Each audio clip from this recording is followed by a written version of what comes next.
In the last video, we compared several Power Rangers morph sequences with their Super Sentai counterparts, and we saw that the two versions had very different concepts.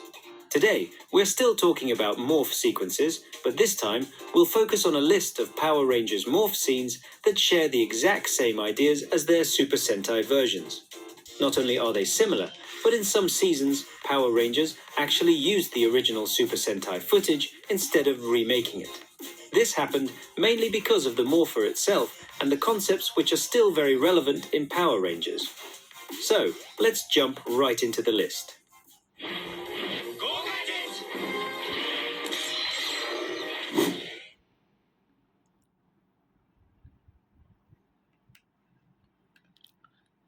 Power Ranger and Wild Force.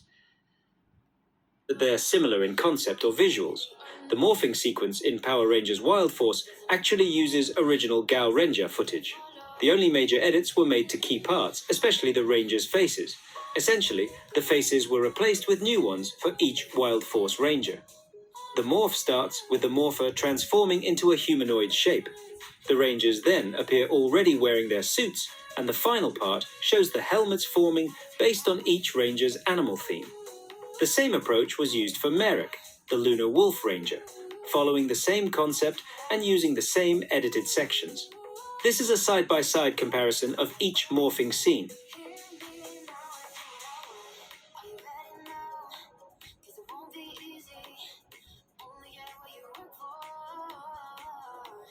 Interestingly, Power Rangers Wild Force did create its own original morphing sequence, and that version has been widely shared on the internet.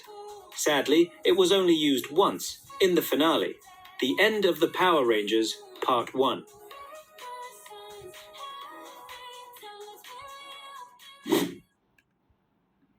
O-Ranger and Zeo. But there are a few small differences compared to the O-Ranger version, especially in the background and how the green grid appears. Here is the comparison of the morph sequence between Zeo and O-Ranger, side by side.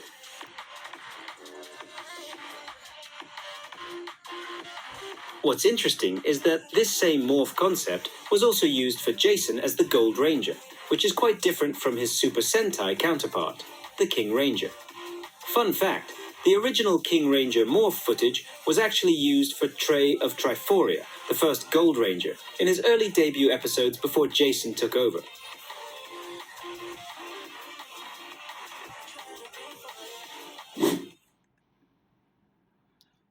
Magi Ranger and Mystic Force. Meanwhile, in Magi Ranger, the portal passes through the Rangers first. After they pose with their Mystic Titans, the suits appear almost instantly. The steps are slightly different, but the overall concept remains the same. On the other hand, Let's take a look at the Power Rangers version first. The morphing sequence starts with the Rangers lifting their morphers into the air, which opens a portal. Of course, this scene is clearly taken straight from Paris Knight's morphing scene is taken almost entirely from his Super Sentai counterpart, Magi Shine, specifically from the point where Daggerin switches into his ancient mode. The suit forms piece by piece, and even the poses and the introduction call are kept exactly the same. The only real difference is the moment when Daggerin throws his morphing card. Here is a side-by-side comparison of their morphing sequences. Additionally, the same concept can also be seen in another morphing sequence, specifically with Leanbo and his counterpart, Wolzard Fire.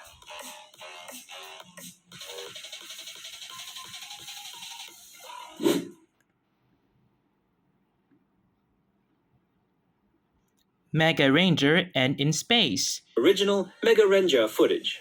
Both Power Rangers and Super Sentai morphing scenes begin with the Rangers pressing the 335 button on their morphers.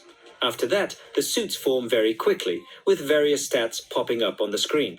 In the Super Sentai version, after the Rangers press the button on the morpher, the shot switches to show the Rangers' full bodies, while in Power Rangers, it focuses more on their faces. Another fun detail is that in Mega Ranger, the on-screen text says Mega Red ready, Mega Blue ready, and so on. Meanwhile, in Power Rangers, those words are covered with the text Morphing Complete.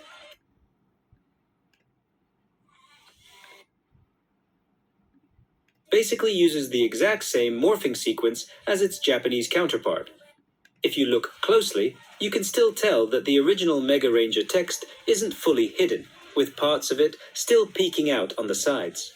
This morphing sequence is actually quite simple, without any gimmicks or flashy movements. That's why the original Super Sentai version remained relevant and was reused for Power Rangers in space.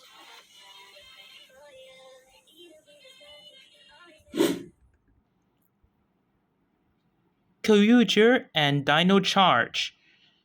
Very similar to those used in its Super Sentai counterpart, though some details were changed. In Kyoryuja, the Rangers perform a brief samba-style dance before morphing, which was removed in Power Rangers. This morphing concept is used by all Rangers in both seasons, including some Rangers who don't have a physical morpher. Even though Dino Charge does not directly use Japanese footage, its morph sequence was recreated from scratch in great detail, and ends up looking almost identical to the original Super Sentai version.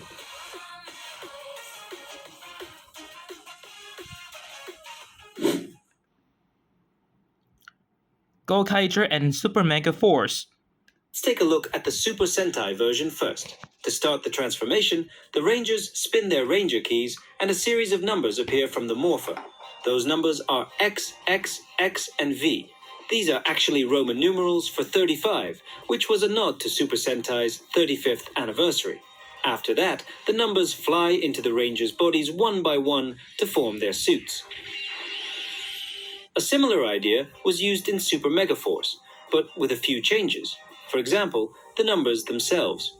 In Power Rangers, they only used X without the V. The camera angle was also different, with the Rangers facing straight toward the camera.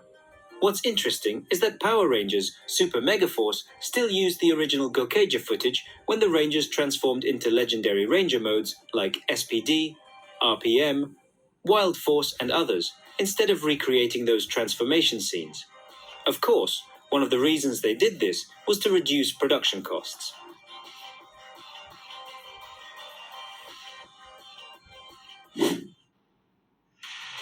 Alright guys, that's it for today. Let me know what you think in the comments below. This channel mostly talks about superheroes, including Power Rangers and Super Sentai. Make sure to subscribe to this channel so you don't miss the next video. Thanks for watching, and I'll see you in the next one.